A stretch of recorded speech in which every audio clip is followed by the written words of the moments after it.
ঢাকা ওয়াসার জন্য বানানো আজকে আমরা হাজিরার যে সফটওয়্যারটি তৈরি করতে যাচ্ছি সেটি কিভাবে ইউজ করতে হয় তা দেখব। প্রথমে আমরা যাচ্ছি গুগল ক্রোমে। গুগল ক্রোমে যাওয়ার পরে আমরা এখানে লিখব হচ্ছে ওয়াসা, WASA, wasa.rapid.com.bd। তো এটাতে ঢোকার পর আমাদের একটা পেজ আসবে। আসলে এই পেজটি এখন খালি দেখাচ্ছে। এই পেজটি রাখা হয়েছে মূলত যদি কোনো নোটিশ বা সকল এমপ্লয়ীদের দেখতে হয় এমন কোনো নোটিশ এগুলা দেখার জন্য। তো এটা আপাতত এখন আমরা রেডি করিনি। এরপর আমরা চলে যাব এখান থেকে লগ ইনে। হ্যাঁ, তো লগ ইনে যাওয়ার পর এখানে আমরা দেখতে পাচ্ছি আইডি এবং পাসওয়ার্ড দিতে হবে। তো আমরা এখান থেকে আইডি দিব। আইডি হচ্ছে সাধারণত মোবাইল নাম্বারটা হয়, আর পাসওয়ার্ড তো সেটা পাসওয়ার্ড হবেই। তো আমরা এখান থেকে সাবমিট করলাম। তো সাবমিট করার পর আমার ড্যাশবোর্ডটা চলে আসলো এখানে। এটা হচ্ছে আমার ড্যাশবোর্ড। এখান থেকে আমরা সব অপারেশনটা করব। তো এখানে আমরা প্রথমে দেখতে পাচ্ছি এখানে ডেইলি অ্যাটেন্ডেন্স রিপোর্ট। এখান থেকে আমরা ডেইলি অ্যাটেন্ডেন্স রিপোর্টে সরাসরি চলে যেতে পারি, মান্থলি অ্যাটেন্ডেন্স রিপোর্টে যেতে পারি, তারপর ইউজার নতুন করে রেজিস্ট্রেশন করতে পারি। তো আমরা আসলে কাজ করব হচ্ছে এই যে বাম পাশে যে বারটা আছে এখান থেকে আমরা মূলত কাজগুলো করব। তো আমরা প্রথমেই একদম সবার উপরে দেখতে পাচ্ছি যে ড্যাশবোর্ড। ড্যাশবোর্ডটা হচ্ছে আহ, আমরা আসলে যেখানে আছি সেটা হচ্ছে ড্যাশবোর্ড। আমরা যখন অন্যান্য মেনুতে ঢুকবো ওখান থেকে আবার এই মানে স্ক্রিনে আসার জন্য আমরা এই ড্যাশবোর্ডে ক্লিক করব। দ্বিতীয়ত আছে আমার নিজের প্রোফাইলটা, অর্থাৎ যারা লগ ইন করবে তার প্রোফাইলটা এখানে দেখা যাবে। তো আমরা তার নামের উপরে ক্লিক করলেই এখানে ছবি, তার টোটাল বায়োডাটাটা দেখা যাবে, এবং এই পাশ থেকে আহ, সে তার পাসওয়ার্ডটা নিজ ইচ্ছা মতো পরিবর্তন করে নিতে পারবে। তো পাসওয়ার্ড পরিবর্তন করার জন্য কিছু ক্রাইটেরিয়া আছে, যেমন ধরে যে সে নতুন একটা পাসওয়ার্ড দিবে, তা আমি এ লিখলাম। এ লিখার পরে বলতেছে যে এখানে আমার 2 4 6 মানে 5টা মানে আমাকে ইয়ে করতে হবে। আসলে পাসওয়ার্ডটা স্ট্রং করার জন্য এই ইয়েগুলো আমাকে অপশনগুলো দিয়েছে। সেটা হচ্ছে মিনিমাম একটা লোয়ার কেস থাকতে হবে, অর্থাৎ আমি এ লিখেছি লোয়ার কেস, একটা কমপক্ষে বড় হাতের মানে ক্যাপিটাল লেটার থাকতে হবে, কমপক্ষে একটা নাম্বার থাকতে হবে, এবং সবগুলো মিলে কমপক্ষে 8 অক্ষর হইতে হবে, এবং একটা স্টার হ্যাশ এই যে এইগুলা থেকে যে কোনো একটা থাকতে হবে। তো আমি একটা স্টার দিলাম। তো আমার এখানে কিন্তু সবগুলো ফুলফিল হয়েছে, এবং মানে এটা গ্রিন হয়ে গেছে। এখন কিন্তু চেঞ্জ পাসওয়ার্ডে ক্লিক করলে মানে এটা নিবে, আদারওয়াইজ নিত না। তা আমার যে এই সিরিয়ালি হইতে হবে এমন কোনো কথা নাই। আমি যদি ধরি যে আমি প্রথমেই ক্যাপিটাল দিলাম তাহলে আমার 2 নাম্বারটা হইলো, এরপরে ছোট হাতের দিলাম, তার হইলো, তারপরে একটা নাম্বার, মানে এইখানে সিরিয়াল মতো হইতে হবে এমন কোনো কথা নেই। আগে পরে যেমন আমি শুরুতে একটা নাম্বার দিতে পারি, তারও আগে আমি একটা স্টার দিতে পারি, আমার কোনোভাবে হইলেই হইলো। আচ্ছা, তাহলে আমরা প্রথম অপশনটা দেখলাম। দ্বিতীয় অপশনে আছে আমার অ্যাটেন্ডেন্স রিপোর্ট। এখানে যদি আমি ক্লিক করি দুইটা অপশন পাচ্ছি, একটা হচ্ছে ডেইলি রিপোর্ট আর একটা হচ্ছে মান্থলি রিপোর্ট। তো ডেইলি রিপোর্টে যদি আমি যাই, তো এখানে আমার বাই ডিফল্ট করবে কি আজকের ডেটের আমার যে জোন সেই জোনের হাজিরা রিপোর্টটা দেখাবে। এই যে এখানে ইন কয়টায় আউট কয়টায় এটা চলে আসবে, এবং আমার যারা আছে যেমন আইডি নাম্বার, কোন ডিপার্টমেন্টের, তারপর ডেজিগনেশন এবং নাম, এইভাবে যতজন এমপ্লয়ি আছে তাতে লিস্ট চলে আসবে, এবং আজকের ডেটের ইন এবং আউটটা দেখাবে। তা আমরা যদি অন্য ব্রাঞ্চেরটা দেখতে চাই, আসলে এটা ব্রাঞ্চ হবে না, এটা হবে জোন। তো এবং অন্য তারিখের দেখতে চাই, তো আমরা এখানে তারিখ পরিবর্তন করে এখানে আমরা ব্রাঞ্চটা পরিবর্তন করে তারপর ডিপার্টমেন্টটা আমি ইচ্ছে করলে আলাদা করে দেখতে পারবো, অথবা সকল ডিপার্টমেন্ট একসাথে দেখতে পারবো। দেখে আমি সার্চ দিলেই আবার এটা চলে আসবে, রিপোর্টটা চলে আসবে। ঠিক সেম ভাবে এখানে আমরা দেখতেছি একদিনের রিপোর্ট। আবার আমরা যদি এখানে যাই তাহলে আমরা পাবো হচ্ছে মান্থলি রিপোর্ট। এই যে এখানে মাসের নাম, যেমন এটা হচ্ছে জানুয়ারি মাস, 31শে মাস। তো 31 তারিখ পর্যন্ত এই যে আমার প্রথম একজন এমপ্লয়ি 1 তারিখে কয়টায় ঢুকলো কয়টায় বের হলো, 2 তারিখে কয়টায় ঢুকলো কয়টায় বের হলো, 3 তারিখ, এভাবে 31 তারিখ পর্যন্ত আমরা রিপোর্ট পেয়ে যাব, এবং সেটাকে প্রিন্ট করার অপশনটা আমরা এখান থেকে পাবো। তো এইভাবে যতজন এমপ্লয়ি আছে ততজনের লিস্ট চলে আসবে, মাসের রিপোর্ট।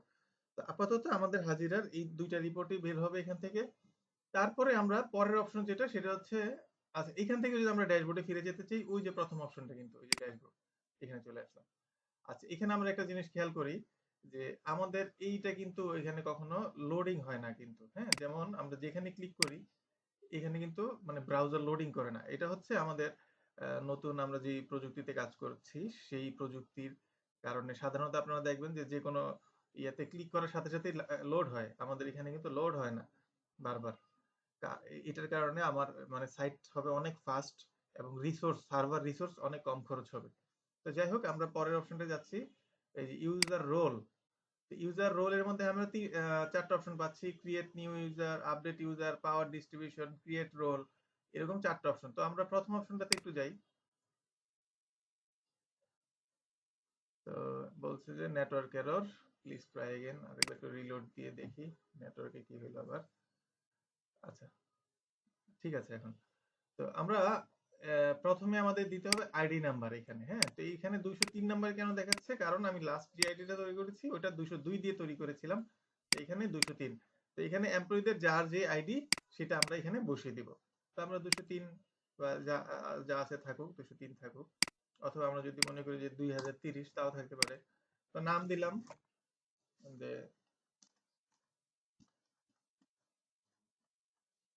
নাম দিলাম। দেওয়ার পর এরপর আমাদের দিতে হবে মোবাইল নাম্বার। তো মোবাইল নাম্বারটা আমরা দেই।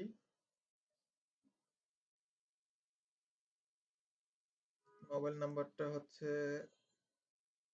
01911368660। আচ্ছা, মোবাইল নাম্বারটা আমাদের লিখতে হবে নিচের ঘরে এখানে। খেয়াল রাখতে হবে এই মোবাইল নাম্বারটা দিয়েই কিন্তু উনি লগ ইন করবে। হ্যাঁ, ওই যে লগ ইন করার সময়। এবং পাসওয়ার্ড হচ্ছে, আমি যদি পাসওয়ার্ডটা ব্ল্যাঙ্ক রাখি তাহলে আইডি এবং পাসওয়ার্ড দুইটাই মোবাইল নাম্বার। আর যদি পাসওয়ার্ডে আমি ঘরে কিছু লিখতে যাই তাহলে আমরা পাসওয়ার্ডটা বসিয়ে দিতে পারবো এখনই চেঞ্জ করে। তো আমরা এটা খালি রাখলাম। তাহলে আমার আইডি এবং পাসওয়ার্ড দুটি আমার মোবাইল নাম্বার হবে। তো এটাকে আমি আপাতত কপি করে রেখে দিলাম, অথবা আমি অন্য একটা ট্যাবে এখানে পেস্ট করে রাখলাম। এরপরে আমি জেন্ডার এখান থেকে সিলেক্ট করব, মেল। ফাদার্স নেম আমরা এখান থেকে দিতে পারি, এটা এটা অপশনাল। আসলে আমার এই লাল চিহ্ন যেগুলো থাকবে ওগুলো হচ্ছে মাস্ট দিতেই হবে, এছাড়া সফটওয়্যার নিবে না। আর যেগুলাতে লাল চিহ্ন নাই, লাল স্টার নাই, সেগুলো আমাদের খালি রাখলেও চলবে।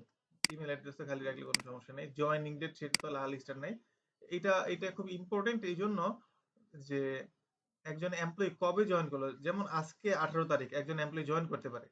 তাহলে আমাদের পরবর্তী যে রিপোর্টগুলো আমরা বানাবো, যে সে কয়টায় ঢুকলো কয়টায় বের হলো, বা তার যে ইয়াটা কাউন্ট হবে। আহ, তো ওই এখন যদি আমরা এখানে জয়েনিং ডেটটা না দিই তাহলে কি হবে, 1 থেকে 17 তারিখ পর্যন্ত কিন্তু তাকে অ্যাবসেন্ট দেখাবে। কারণ তার তো আগের হাজিরা নাই। তো এই জন্য আমরা জয়েনিং ডেটটা এখানে দেওয়ার চেষ্টা করব। আর যদি জয়েনিং ডেট না দিই তাহলে কি হবে, আমরা তো সফটওয়্যার যেদিন থেকে শুরু করবো ওই দিন থেকে তার হিসাবগুলো কাউন্ট হবে আর কি। আচ্ছা, শিফট, সে কি জেনারেল শিফট নাকি রোস্টার ডিউটি করবে, সেটা আমরা এখান থেকে সিলেক্ট করে দিলাম। গ্রেড, কত গ্রেডের সে কর্মকর্তা বা কর্মচারী। যেমন প্রথম শ্রেণীর কর্মকর্তা হলে 1 নাম্বার। আচ্ছা, জোন, কোন জোনে উনি আসলে ইয়াতে থাকবে, এখানে অনেকগুলো জোন থাকবে। তো দিয়ে দিলাম মোহাম্মদপুর জোন। ডিপার্টমেন্ট, কোন ডিপার্টমেন্টে, অ্যাডমিন। ডেজিগনেশন, কোন ডেজিগনেশন, উনি কি সিইও নাকি, মানে বিভিন্ন এমপ্লয়ীদের এখানে অনেকগুলো ডেজিগনেশন থাকবে। আচ্ছা, রোল, রোলটা হচ্ছে সবচেয়ে ইম্পর্টেন্ট।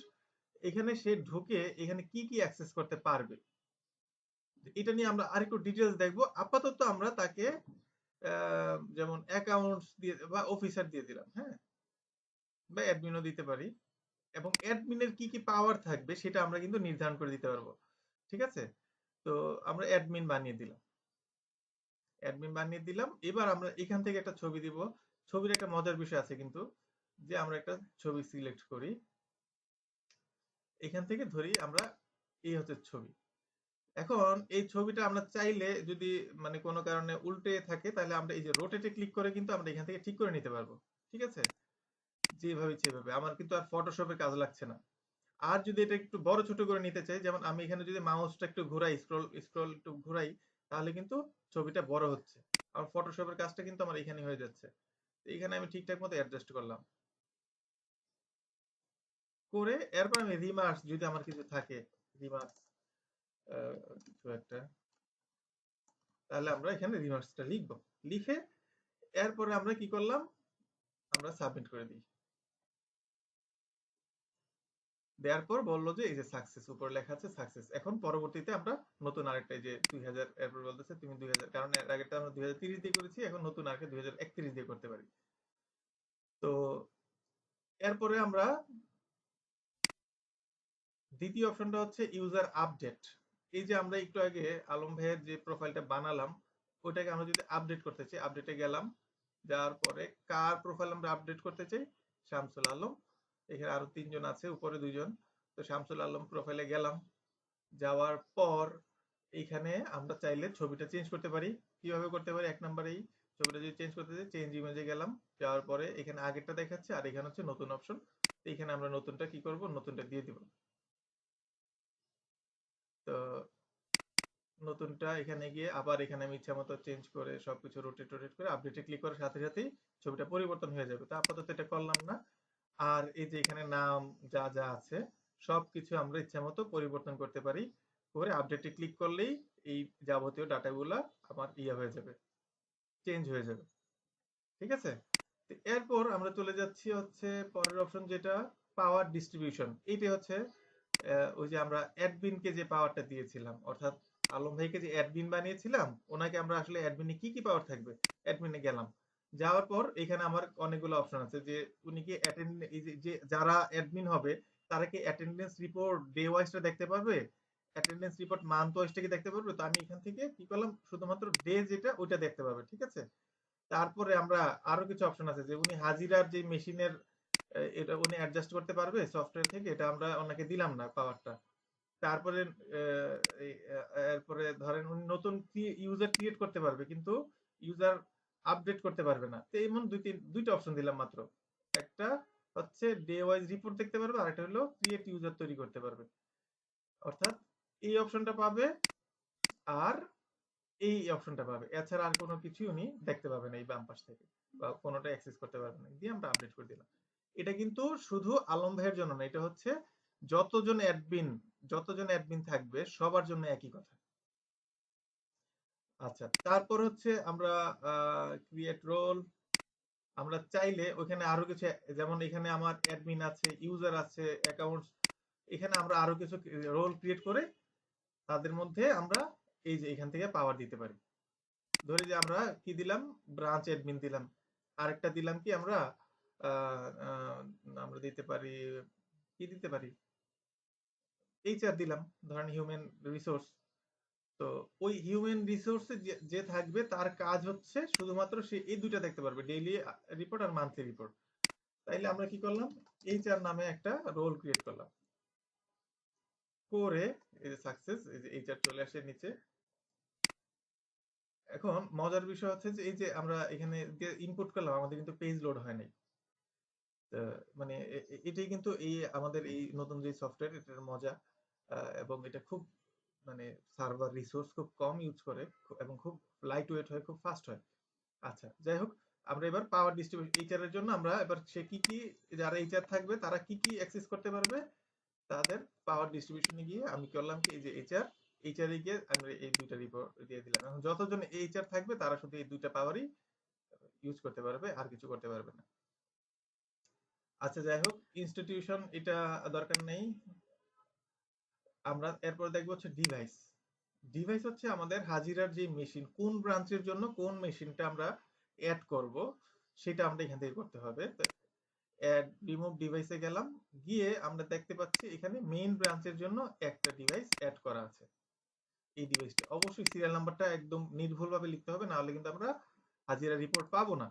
তো আমরা কি করলাম, একটা ডিভাইসের একটা ডিভাইস লিখলাম, একটা সিরিয়াল নাম্বার লিখলাম। এবং এটা কোন জোনের, এটা আমরা মোহাম্মদপুর জোনের জন্য আমরা এই মেশিনটা বরাদ্দ করলাম। ডিভাইসের মডেলটা কি, এখানে অনেকগুলা যতগুলা মডেল আছে আমরা এখানে অ্যাড করে দিব। 9000G রিমার্সে যদি কিছু লেখা থাকে লিখবো, না লিখলে নাই, এটা আমাদের স্টার চিহ্ন নাই, এটা ইম্পর্টেন্ট না। আমরা ইনপুট দিয়ে দিলাম, বাস কাজ শেষ। তাহলে আমাদের দুইটা মেশিন আমরা অ্যাড হইলো। দেখেন এখানে লাস্ট অ্যাক্টিভিটি, অর্থাৎ এই মেশিনটার থেকে এই যে মেইন ব্রাঞ্চ যেটা আমরা আগে অ্যাড করেছিলাম এই মেশিনটা, সেটা 28/10/2021 9:16 সার্ভারের সাথে তার কমিউনিকেট হয়েছিল। আর নতুন যে মেশিনটা, এটা তো আমরা আন্দাজে একটা সিরিয়াল নাম্বার দিয়েছি, তার সাথে এখনো কোনো কমিউনিকেট হয়নি। তাহলে আমরা বুঝতে পারবো যে আসলে মেশিনগুলো অ্যাক্টিভ আছে কিনা, এখান থেকে আমরা বুঝতে পারবো। তো মোটামুটি এই হচ্ছে বিষয়। তো চলেন এবার আমরা একটু আগে যে আইডিটা বানিয়েছিলাম এটাতে আমরা লগ ইন করে দেখি। আমরা এখান থেকে লগ আউট করলাম, করে আইডি নাম্বার ওইটা, পাসওয়ার্ড দিলাম এটা, দিয়ে সাবমিটে ক্লিক দিলাম। এই যে চলে আসছে, হ্যাঁ। আসার পর আমরা এই যে ছবি এখানে দেখাচ্ছে, অ্যাটেন্ডেন্স রিপোর্টে শুধুমাত্র একটা রিপোর্ট আছে, মানে একটা।